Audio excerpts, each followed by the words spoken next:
News naigiri.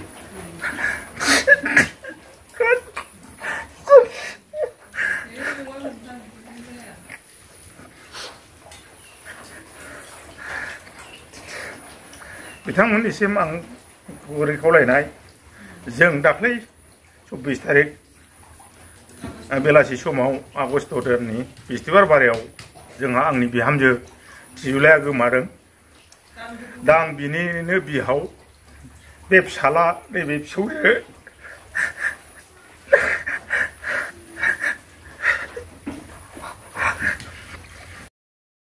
गिबियावनो आंनि गासैनिसिमबो गोसो गोरबोनिफ्राय खुलुमनायखौ जासिहरनाय थाबाय आं दिनै बेखौनो बुंनो सानो थिजुला मोसाहारि आरो बरगयारि बिथाङा सासे हमगार्डजों थांदों होननानै जों खोनानो मोनदों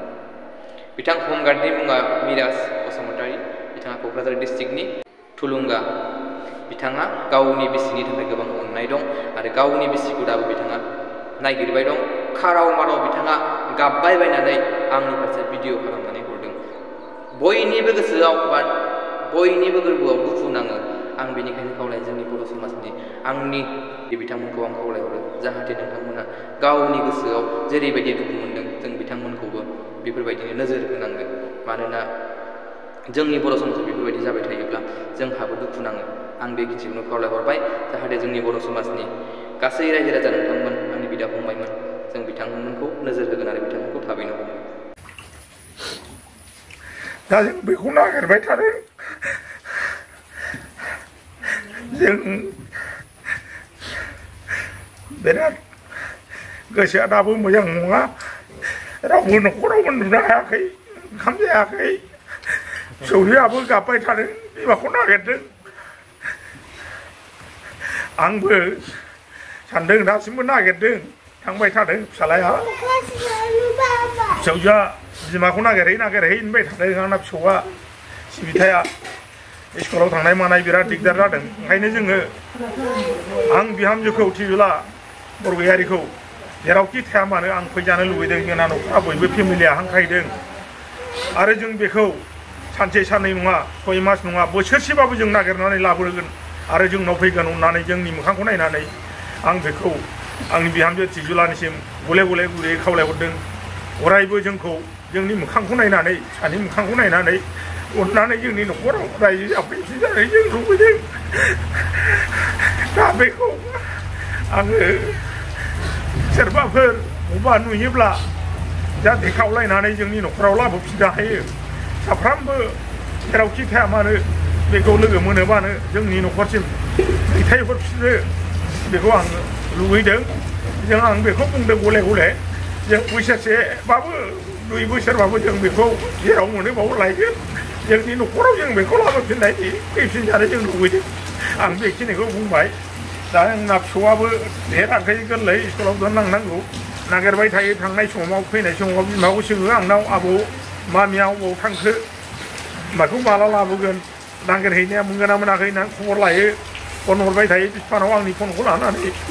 आं ओंखायनो गले गले खावलायबाय आंनि बिहामजो थिजुलाया जाहाथे नुनानै जोंनि मोखांखौ नायनानै जोंनाव फैफिनो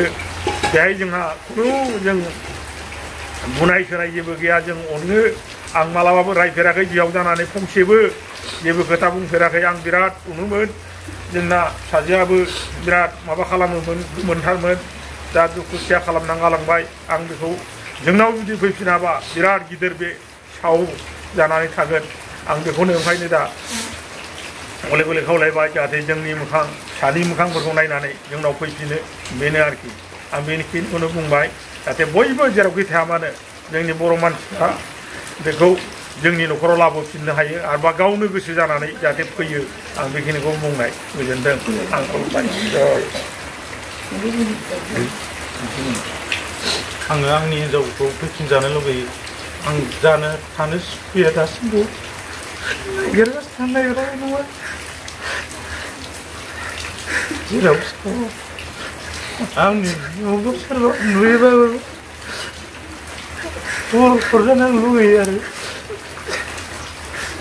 दासिमबो जेबो मानसि गैया जेबो खबर गैया बबाव दङ आंनो नांसिगौ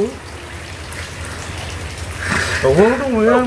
जेराव जाया माने नांगौ आं आंनि हिनजावखौ मोनफिनजानो लुगैयो फिसाजोआल' सोंगासिनो आंनाव